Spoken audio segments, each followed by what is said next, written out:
Next up, a Cold War carrier from the Soviet Union that changed the shape of fighting vehicle design. The Soviet Bronevaga Maschina Piekhota BMP-1. Manufacturer Kurgan Mashovat, JSC. Power plant UTD 300 horsepower diesel engine. Max speed 63 kilometers per hour.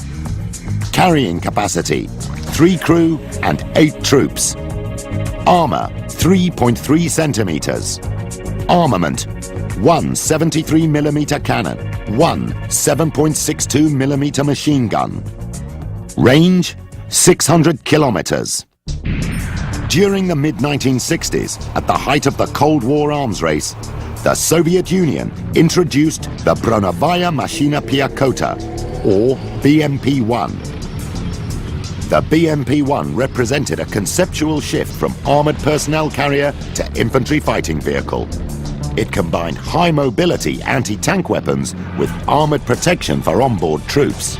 BMP-1 really was revolutionary. The idea was the father to all the other modern infantry fighting vehicles. I mean, this was a vehicle that truly made the transition from just being a carrier of infantry troops and other things to actually being a self-contained armored fighting vehicle as well.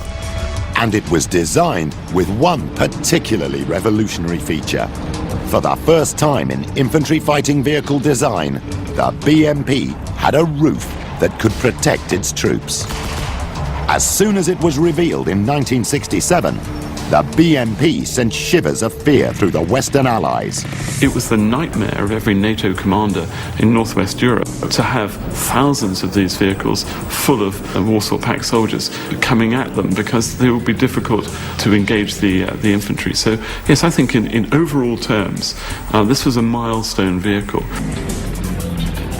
With its 73mm cannon, 7.62mm machine gun, and the ability to fire anti-tank heat missiles with stabilizing fins, it seemed that the Soviets were onto a winner.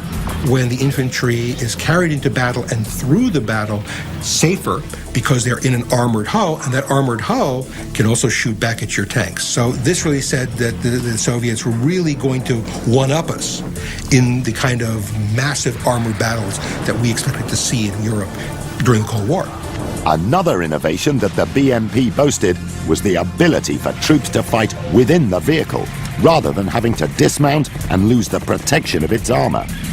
Little teardrop-shaped ports on the side allowed the soldiers inside to protrude their AK-47s out and shoot. It certainly gives a good sense of security to the soldier inside, but perhaps not the most practical thing as you're speeding by the enemy and without really a lot of visual reference. Whilst the BMP revolutionized armored warfare, it was not without flaws. The armor was thin, and the low profile made it cramped for crew and passengers. But in trying to fix the cabin space problem, Soviet designers made a critical oversight. It's interesting when you look at armored fighting vehicle design, even logistics vehicles designs, that people do some fundamentally stupid things. If you open up the back of a BMP-1, you see that the rear doors seem really, really thick. And you wonder, wow, is that some kind of super thick armor meant to protect the guys inside? No, it's a fuel tank.